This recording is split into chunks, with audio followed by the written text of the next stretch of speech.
आदतों की शक्ति सीख ली तो जीवन बदल जाएगा।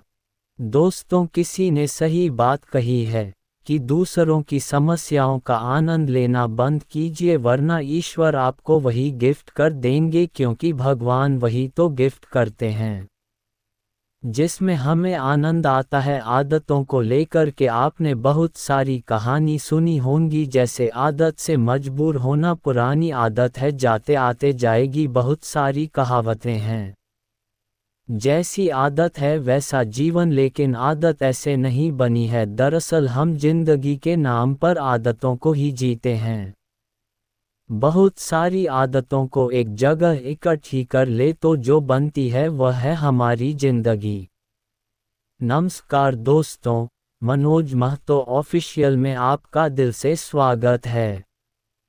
दोस्तों, बहुत समय पहले की बात है, एक राजा था जो अपनी प्रजा और अपने परिवार का खूब ख्याल रखता था।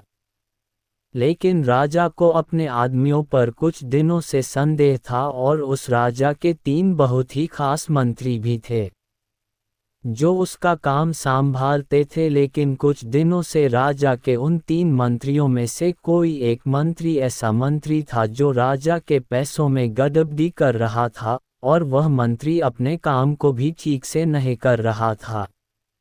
अब राजा काफी दुविधा में था। राजा को ये समझ नहीं आ रहा था कि उन तीनों मंत्रियों में से कौन सा मंत्री बेईमान है और कौन सा मंत्री ईमानदार है।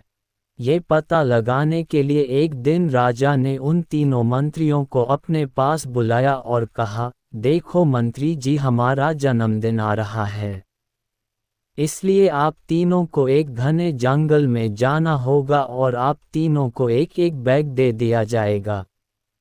उन तीनों को एक एक बैग दे दिया और उनसे कहा कि तुम तीनों को अलग अलग घने जंगल में छोड़ दिया जाएगा। उस जंगल में तुम लोगों को फल के पेड़ को ढूंढना है और अच्छे अच्छे और ताज़ा फल से इस ठेले को पूरा भर कर लाना है, और तुम तीनों के पास सिर्फ आज शाम तक का ही समय है।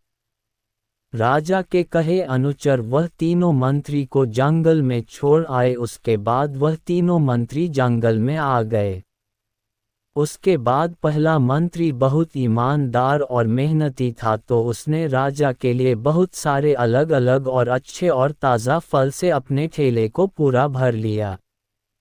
लेकिन उसे ये सब करने के लिए बहुत मेहनत करनी पड़ी। उसने अपना काम पूरा कर लिया था, वह बहुत थक चुका था और उसने अपना काम ईमानदारी से भी किया था। अब दूसरा मंत्री जो था वह बहुत ही चालाक था। उसने सोचा राजा के पास इतना समय थोड़ी है कि वह ये सब जांच करे कि मैंने अच्छे फल लाए हैं या खराब।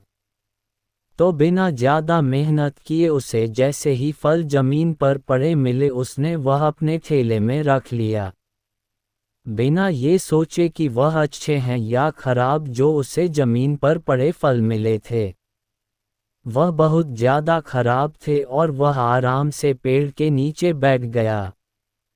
अब तीसरा मंत्री जो था वह बहुत ही ज़्यादा बेईमान और आलसी था। उसने सोचा कि राजा सिर्फ ठेले की लंबाई और वज़न ही देखेगा, यह नहीं देखेगा कि उस ठेले के अंदर क्या है और कितनी अच्छी और ख़राब चीज़ें हैं। तो उस तीसरे मंत्री ने बिना कुछ सोचे समझे अपने ठेले को सूखे पत्तों और कुछ छोटे छोटे पत्थरों से अपने ठेले को भर लिया, और वह भी पेड़ के नीचे बैठ गया और शाम होने का इंतजार करने लगा। राजा के कहे मुताबिक समय समाप्त हो चुका था, शाम भी हो चुकी थी। अब वह तीनों मंत्री भी एक साथ अपने अपने ठेले के साथ राजा के महल में वापस आ गए। राजा ने देखा कि वह तीनों मंत्री जंगल से वापस आ गई है, तो राजा ने उन तीनों मंत्रियों के ठेले को खोलकर देखा नहीं कि उसके अंदर क्या क्या है, और उसने उन तीनों मंत्रियों को अलग अलग जेल में 1 महीने के लिए जेल में कैद कर दिया। राजा ने सिपाहियों को यह आदेश दिया कि इन तीनों को 1 महीने तक खाना नहीं भी दिया जाएगा, और ये तीनों भी 1 महीने तक वही फल खाएंगे जो इन तीनों ने जंगल से अपने ठेले में भर कर लाए हैं। और उन तीनों मंत्री को राजा ने जेल में कैद कर दिया। तो जो पहला मंत्री था जिसने अपने ठेले में अच्छे और ताज़ा अलग अलग फल अपने ठेले में जमा किए थे, उसने जेल में 1 महीना आराम से गुजार लिए अच्छे फल खाते हुए जो उसने खुद जमा किया था।